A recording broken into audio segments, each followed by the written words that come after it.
Hello everyone, this is Alan and it's 3:55 p.m. in Adelaide, South Australia today. It's 10 degrees, the winters are coming in strong and so did the great flood in Noah's story. So I got to go through chapter 7 from the book of Genesis, and it's a really interesting chapter because this is the first time the great reset is happening. It's the process, the great flood happens in this chapter.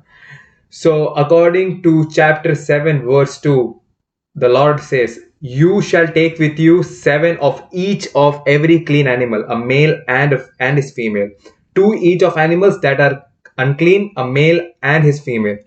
And it's really interesting, right? Because if you would think that God created everything, it should be clean, but why does he refer to some animals as unclean?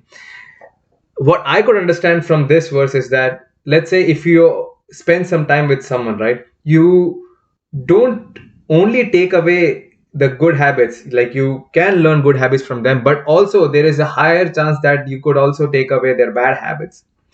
So probably what you save for the next phase of your life after a conversation is probably not just good, and probably you don't want it that way, right?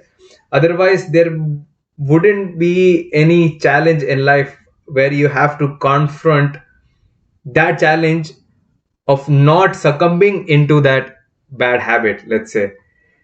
So, moving ahead in chapter 7, verse 4, it says, "For after 7 more days I will cause it to rain on the earth 40 days and 40 nights.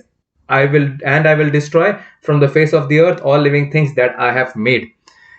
Now, this is really interesting because God is saying this to Noah. He's providing Noah with a warning in some sense that after 7 days the flood's gonna happen and you better be prepared, right? And it can be in now this happens, right, when, let's say, if you have a relationship, right, and then something goes wrong, so probably you have to strip yourself down to the foundational values on which you had that relationship operating, and probably the things that you find are not good enough, so you learn from that experience and you take it to the next relationship that you have. That is what the human self-corrective behavior is, and that is how AI learns, I think. So even God, when he saw that everything that human beings were doing were turning, one of those things were to turn towards evil. So even he had to destroy 99.99% of his creation. So that's what happens with us too. Well, you create something and you see that it works, and then let's say, it doesn't work out that the way that you want it to, so then you probably have to just destroy it and rebuild it again. And it's not easy, and no one said it was going to be easy, but probably that's the best way. Otherwise, what else are you going to do? Just let it grow into something that you don't want it at all. So that is something that's been conveyed in this story. So now, according to chapter 7, verse 11, it says that the flood happens in the 600th year of Noah's life.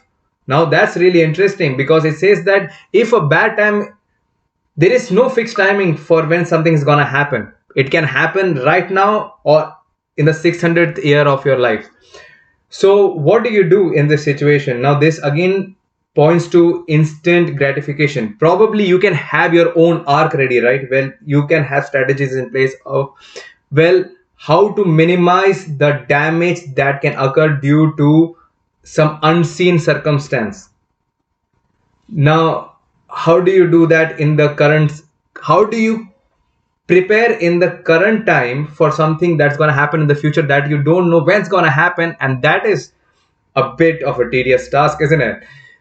Well, you can learn, right? You can ask people, you can learn about their experiences, and probably they will tell you something which will save you, even from death. Who knows?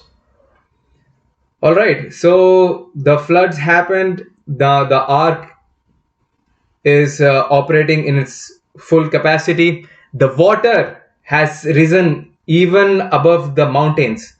So the flood is engulfed the whole of earth, right? According to chapter 7, verse 24, it says, And the waters prevailed on the earth 150 days. So for 150 days, the flood continued to engulf earth. Now that's interesting, because if a bad time comes, it doesn't have to be, it can last from an instant to days or probably for years. You never know. So we can do what Noah did, right? He built an ark. So when the flood came, he was safe. Well, is is there a guarantee that the ark that you built is good enough to save you in the flood? The answer is, I don't know about that, because probably there is a risk that the ark will sink. But I think it's better to build the ark than to just sit there like a duck and die, because probably it's not a good enough reason to not do something about the upcoming flood. Probably it's better to build the ark so that you can, so that there is at least a chance that you can stay afloat when the bad time comes in. And that's it for me for this week. Thank you.